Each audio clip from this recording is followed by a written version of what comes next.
A lot of gamers, particularly on the Xbox 360, had issues with the multiplayer featured in the first Two Worlds. So, when we started developing Two Worlds 2 multiplayer, we were determined to avoid the same pitfalls.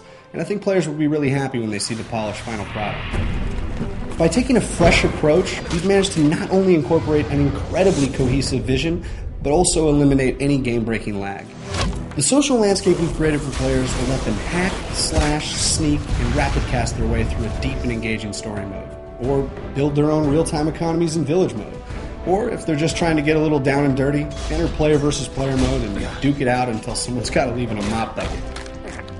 Nowadays, multiplayer has become an industry standard, but many titles are simply content to just tack on a few player versus player maps and boast that they offer a rich online experience. And that's just not the case with Two Worlds 2.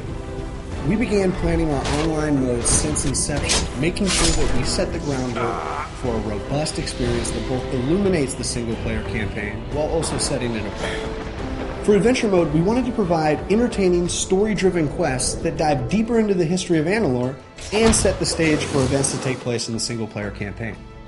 But this isn't just a small side story. Players should get ready for a rich storyline centered around some memorable characters from single-player, as well as a few new faces.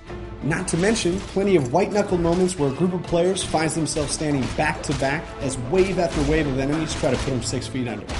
Village mode is something different entirely. Here, you'll have the chance to be the master of your own proverbial castle, planning and building a village with a living, real-time economy that includes as many dangers as it does monetary rewards. Well done. The village is generating income. Players will face all sorts of threats to the safety of their village, from attacking monsters to declining morale amongst village craftsmen. To be successful, players will need to be quick and decisive, or they'll find their village in ruins before the day's over. Player versus player is brutal, to say the least. Want to chop off your best friend's head in the arena?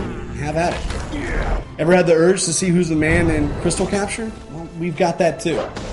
If you look at the back of almost any game box, you'll probably see the words size and scale. But to us, the word that mattered was density. Richer detail, more characters on screen doing different things for different reasons. There have been a lot of great games in the fantasy genre. So many, in fact, that finding a unique voice has become harder and harder every year.